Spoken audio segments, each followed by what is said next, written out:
Good afternoon, everybody. How you doing? You'll probably hear a drill in the background. I can't stop that. It's outside of my apartment, but it's wee Paddy from across the shuck, and you're very welcome to the channel. And I'm going to do a 2-for-1 video today. One it's for 2 for Tuesday, which I didn't get round to yesterday, and this one is for Way Back Wednesday from Warthog. So to both of them lovely gentlemen, please go check their channels out. I'll put the names of their channels below. Just go over to YouTube and follow them if you're not already doing so. Oh, by the way, before I start, I just want to say myself and Justin done a podcast yesterday with a lady called Beth, who is the apprentice to Ashley Harrison. She's done about 2.5 years or something like that so far of her apprenticeship. Very long apprenticeship. It's normally 7 years, but Beth's getting hers done. Now, she already has a degree in design and forging, so she's doing it in 5 years, hopefully. But a really interesting and a really beautiful, intelligent, feet firmly grounded, just a lovely person to talk to. So we really enjoyed it. Please go and check it out on our podcast from last night. So let's get back to the knives.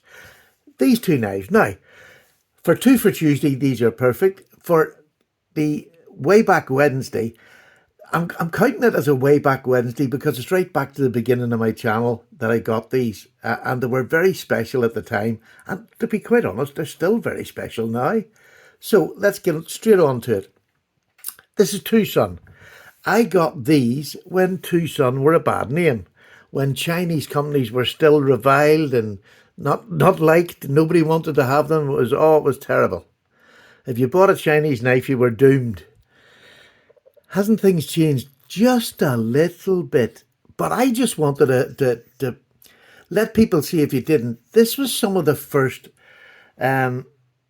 titanium flippers that started to come around that were of really good quality, no matter where they were made. Look at that milled titanium. I mean, you don't see that much now because it costs so much, but it's a beautiful knife. Milled pocket clip, nice and thin, goes in the pocket lovely.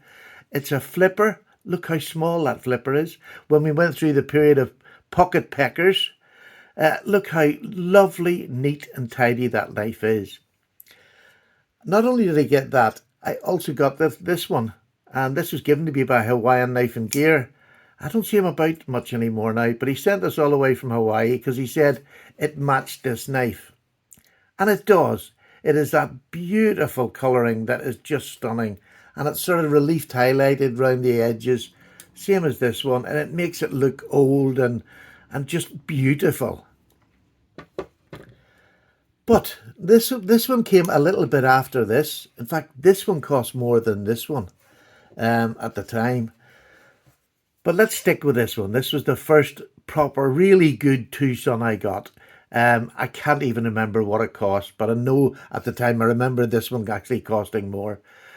But this is titanium. It's in D2, which was very normal back then. The flipper is amazing.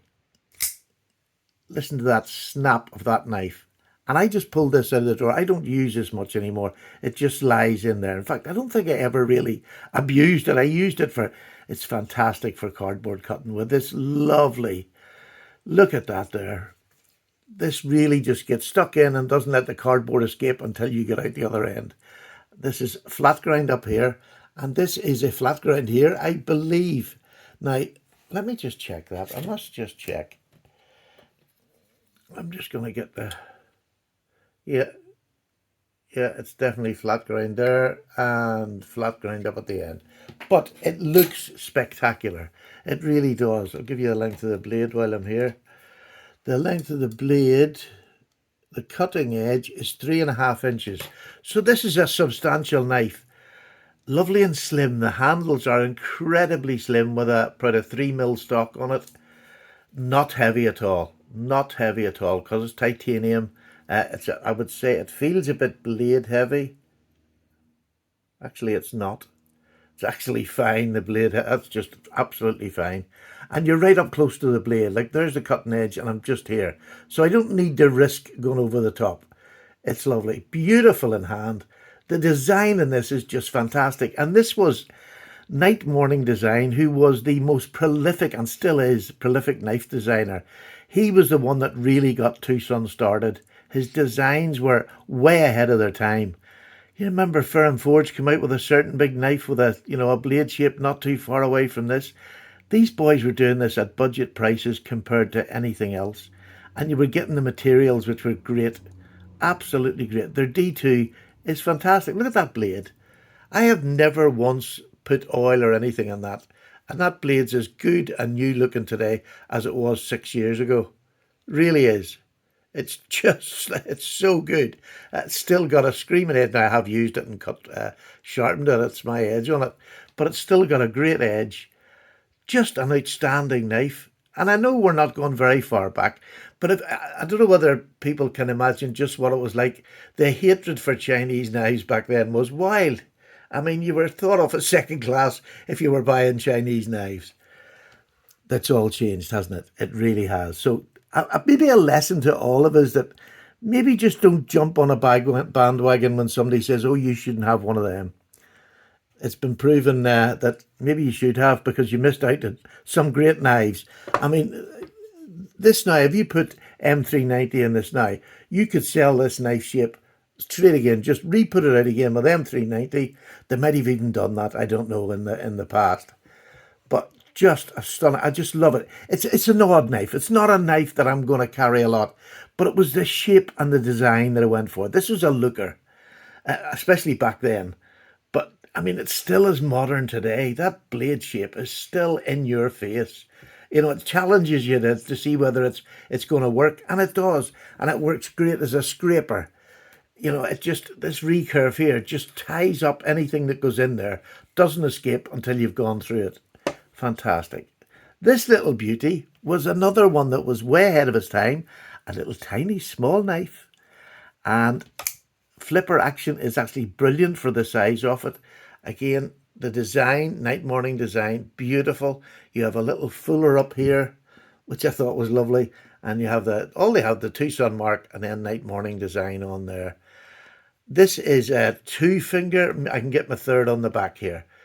But in my hand, that is solid. I have no worries. The design, again, fantastic. Absolutely fantastic. Good blade stock on it. And it locks up. So it's a lovely pairing to have with this. This is to bring out to give somebody who wants to borrow a knife. But M390 back then was wild to have. Oh man. My shingles are killing me. Excuse me. This back then, M390 was way up there. I don't know how old this is. This must be 4, maybe 5-year-old. But to get M390 for me back then was amazing. And this actually cut. A lot of these were tested by Love Them Knives, the Tucsons. And they were all M390 or whatever they said they were. Most of them that I can remember. I don't remember any not being. They mightn't have been HRC'd very hard. But, you know, I mean, that still happens today too. But I just loved the fact that I had an M390 knife back then, which was just fantastic. I had no other ones in my collection. This was my first M390. And now look where M390. M390 is actually getting to where D2 was. I mean, this D2, back in the day when I got this, D2 to me was fantastic. A lot of people said they find it hard to sharpen. I don't understand it. I never did. And some of the really good sharpeners, but I have to say I never really found it hard to sharpen. And still don't to this day. I love D2. There's nothing wrong with it. And I love M390. But back then, this was like nearly before it hit super steel status. I mean, before it became big, Tucson were doing it. And I think they have just had a trajectory over this last lot of years and the quality they put out.